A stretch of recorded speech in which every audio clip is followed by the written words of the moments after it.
Saya juga khawatir soal angka ya, harga mahal, murah, mendesak penurunan harga, turun sekian. Kita kan nggak bisa ngomong mahal, murah, naik turun kalau kita nggak punya acuannya. Kemarin saya diskusi sama partner saya juga dengan hakim tipikor ya. Yang penting dicermati adalah soal kewajaran harga. Anda nggak bisa ngomong mahal, murah, naik turun sebelum kita tahu harga wajarnya berapa. Kan nggak mungkin bang, harga wajar itu ditentukan berdasarkan ucapan seorang Menko Marifest doang.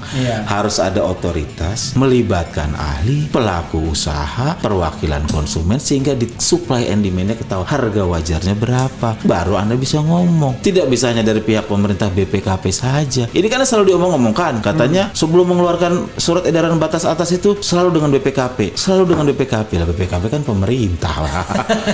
Kan harus ada ahli, berapa harga wajarnya. Jadi kita tidak bisa bicara Anda mendorong penurunan, nggak bisa. Sebelum kita tahu, akhirnya kan baru sekarang tuh dibentuk tim untuk menentukan kewajaran harga, kan baru sekarang. Kenapa itu nggak dilakukan awal? Nepotisme bahaya bang. Nepotisme semakin gila, tidak mengubah apa-apa. Sekarang gila sekali. Anak presiden kan ini fakta, megang saham dengan ini, makanya foto bareng apa. Kan masyarakat harus tahu gitu loh. Ini boleh nggak sih tindakan kayak gini, nepotisme? Bapak presiden, anak wali kota, mungkin secara hukum boleh atau apa, nggak ada yang dilanggar, tapi lagi-lagi rasa malu. Masyarakat juga harus tahu, PT apapun namanya, kalau PT yang mencari laba lah, cari untung. Terus ini apa dibilang katanya saya itu menyumbang ke PT itu. Logis nggak sih? Anda menyumbang masyarakat kalau ke PT ngasih uang itu cuma dua, satu utang, dua penyertaan modal, udah. Nggak ada sumbangan. Kan harus tahu juga. Jadi jangan mencampur aduk. Tetap dicatat itu. Lah iya dicatat. Ayo bos, apa nih sebagai apa? Perusahaan utang lah. Saya kasih penyertaan modal nanti dengan saham. Hal-hal dasar gitu masyarakat jangan disimpang-simpangkan lah. Mau namanya kewirausahaan sosial, tetap aja untung. Makanya kemarin terjebak ketika bicara ini tidak mencari untung, tapi kalau dapat untung 51%-nya untuk tujuan sosial. Dan ternyata setelah itu buat still saya fokus yang 49-nya, berarti 49%-nya tidak untuk tujuan sosial. Dan kan? itu 100 juta, 100 miliaran juga. Iya, itu lebih gede daripada rugi bersihnya Indika. 1,4 dia rugi tahun 2020.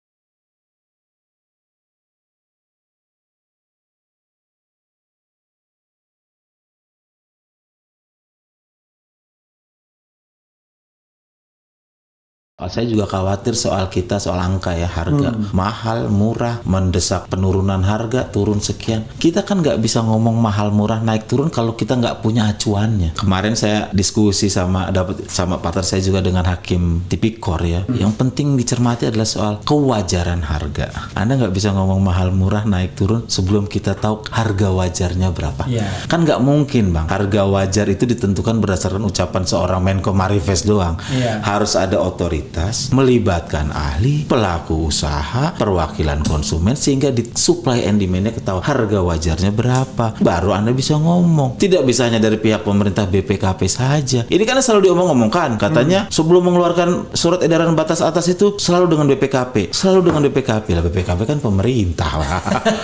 Kan harus ada ahli, berapa harga wajarnya. Jadi kita tidak bisa bicara Anda mendorong penurunan, nggak bisa. Sebelum kita tahu, akhirnya kan baru sekarang tuh dibentuk tim untuk menentukan kewajaran harga, kan baru sekarang. Kenapa itu nggak dilakukan awal? Ini kaitan argumen mereka juga. Anda jangan bandingkan situasi darurat saat itu dengan situasi sekarang. Pertanyaannya, apa itu darurat? Apa ukurannya? Siapa yang berwenang menentukan kedaruratan? Bagaimana Anda tahu itu darurat? Contoh, jangan sampai atas nama darurat Anda melakukan tindakan yang berpotensi korupsi. Contoh, saya ada fakta. Katanya mesin PCR itu, saya mendapat informasi yang datangkan pertama adalah yang mereknya Biorat itu. Saya pengen tahu dulu sebentar. Anda kan dari Unpad, Fakultas Hukum ya? Fakultas FISIP. Oh, Fakultas FISIP. Iya. FISIP apa? Ilmu pemerintahan. Oh, ilmu pemerintahan. Makanya good governance kan. Oh, good ya. Good governance. Good Oke, silakan governance teruskan. saya gitu. Iya. Makanya saya bilang kalau hukum kan Bang Refli tahu lah. Iya, oke, silakan. Jadi tadi soal Biorat ya, itu saya ada dokumennya, salah satu contoh dokumen kalau mau dibilang darurat ya. Jadi pada April 2020 itu di salah satu situs internasional ya, ada top 10 PCR mesin itu sudah ada harga pasarnya Bang. Merek Biorat tuh berapa, tipe apa udah ada. Tapi pada bulan Juni, April, Mei, Juni itu mulai dilakukan pengadaan lah oleh dinas-dinas. Saya ada dapat berkas dinas Provinsi Jawa Tengah membeli mesin yang sama. Mesin yang sama dipesan melalui importir, harganya itu 918 juta. Jadi saya tunjukkan dokumennya. Tahu nggak harga pasarnya berapa? 100 juta. Jadi naik 5,6 kali lipat. Harga tadi harganya berapa? 100 juta. 100 juta. 10.000 sekian dolar, ya kan? Itu kan sekitar 100 sekian juta lah. 100 sekian juta berdasarkan kurs 15.000 ya. Tapi di pemesanan pemerintah itu harganya 981. 981 juta. 5,6 kali lipat. 5,6 kali lipat. Ya. Jangan sampai itu kan, apakah itu darurat? Barangnya ada, dia bisa pesan ada. Nah, yang mengukur ini makanya pentingnya partisipasi, melibatkan orang yang ahli. Kalau tata negara ya saya undang inilah ahlinya misalnya. Jangan semua mau itu saya. Saya juga ngomong begini kan orang bilang menuding saya ahli segalanya. Bukan. Tugas saya itu menyemangati aja, menyemangati sama mengawasi barang. Jadi bukan apa istilahnya ya?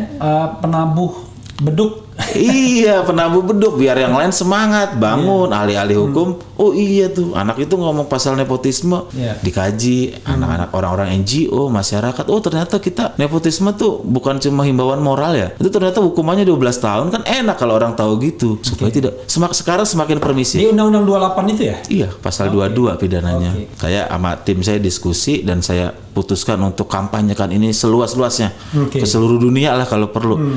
Nepotisme bahaya Bang. Nepotisme semakin gila, tidak mengubah apa-apa. Sekarang gila sekali. Anak presiden kan ini fakta, megang saham dengan ini, makanya foto bareng apa. Kan masyarakat harus tahu gitu loh. Ini boleh nggak sih tindakan kayak gini nepotisme? Bapak presiden, anak wali kota. Mungkin secara hukum boleh atau apa, nggak ada yang dilanggar, tapi lagi-lagi rasa malu. Etika itu ada yang tertulis, ada yang tidak. Itu yang concern saya sekarang itu gitu. Oke, kita ada lagi soal etika ini yang mau digarisbawahi sebelum kita bicara tentang etika dan hukum. Gitu. Tadi saya itu poin saya untung tidak sudah audit, saya minta dorong ke penyidikan, ke penyelidikan. Ini hal-hal teknis soal bisnis. Masyarakat juga harus tahu PT apapun namanya, kalau PT yang mencari laba lah, cari untung. Terus ini dibilang katanya saya itu menyumbang ke PT itu. Logis nggak sih? Anda menyumbang masyarakat kalau ke PT ngasih uang itu cuma 2, 1 utang, 2 penyertaan modal, udah. Iya, nggak ada sumbangan. Nggak ada sumbangan. Iya. Kan harus tahu juga. Jadi jangan mencampur aduk. Tetap dicatat itu. Lah iya dicatat. Ayo bos, apa nih sebagai apa? Perusahaan utang lah. Saya kasih penyertaan modal nanti dengan saham. Hal-hal dasar gitu masyarakat jangan disimpang-simpangkan lah. Mau namanya kewirausahaan sosial, tetap aja untung. Makanya kemarin terjebak ketika bicara ini tidak mencari untung, tapi kalau dapat untung 51%-nya untuk tujuan sosial. Dan ternyata setelah dihitung still ya saya fokus yang 49-nya, berarti 49%-nya tidak untuk tujuan sosial. Dan kan? itu 100 juta, 100 miliaran juga. Iya, itu lebih gede daripada rugi bersihnya Indika. 1,4 T dia rugi tahun 2020. Mending untung 100 miliaran dibandingkan rugi 1,4 T. Terus juga harus kayak gini, masyarakat tuh supaya jangan belok-belok loh. Ada dia bilang PT itu dia nerbitin surat utang kan 15 Juni 2020 tuh. Bond ya? Bond. Bond itu dibilang katanya untuk modal dan operasional bisnis PCR. Ngapain bikin bond? Kayaknya tuh masyarakat diajari untuk berbuat kebaikan, menyumbang aja ribet banget gitu loh. Harus bikin PT dulu, harus bikin ini dulu, terbitin surat utang dulu. Itu surat utang dan harus dibayar. Iya. Emang kalau ente nggak cari duit, gimana bayar bondnya? Iya. Hebat sekali ya. Kalau yang beli bondnya grupnya dia juga kan dapat kuponnya ke dia, iya gak? Gitu. Jadi hal-hal kayak gitu masyarakat perlu diberitahu yang sebenarnya lah. Belajar untuk jujur dulu aja kita nggak bisa gitu. Itu kan etika juga. Gitu. Jadi kesimpulan dari etika ini menurut Anda Apa hukuman yang paling pantas? Hukuman sosial dan hukuman politik. Oh iya, agak konkret. Oh, kalau hukuman sosial kita jangan pilih lagi yang seperti itu. Oke, hukuman politik berhenti. Kalau standar etikanya tinggi ya mundur. Anda ya kalau standar etikanya tinggi kan mundur. Iya. Tapi kalau standar etikanya tidak tinggi ya diberhentikan oleh presiden Iya. kan begitu. Atau jangan sampai diberhentikan oleh proses hukum. Oke. Nonaktif karena Ya. ada proses penyelidikan, Ya, oke. pidana Itu- yang di atas 12 tahun, itu 5 buruk lah tahun. ya. Ya. Persoalannya adalah orang akan tanya, ini Anda sakit hati ya, iri ya sama LBP dan ET. Nah, saya hanya Iya. menyampaikan Iya. aja. Nah, jangan. Anda Itu- iri ya, gitu Nggak. kan? Selalu dibilang begitu kan? Iya. Biasanya kalau Karena Anda ini- punya agenda ya. Hidup saya pahit katanya. Katanya hidup saya pahit. Jadi kerjaannya tiap bangun tidur enggak, hidup saya sangat bahagia. Hidup lo pahit banget sih. Gitu. Memang kita minum kopi pahit ini Iya, sehat kan? karena kita mau sehat. Kita hidup saya bahagia, justru saya balik. Gitu. Justru orang yang masyarakat yang tahu, tulus dan bijak tahu bahwa kok hidupnya pahit banget sana. Cuma punya harta dan kekuasaan. Tidak ada social empathy. Ada kebanggaan, orang hidup butuh martabat, butuh mimpi, cita-cita, kebaikan, nilai-nilai seperti itulah. Jangan ukurlah berdasarkan.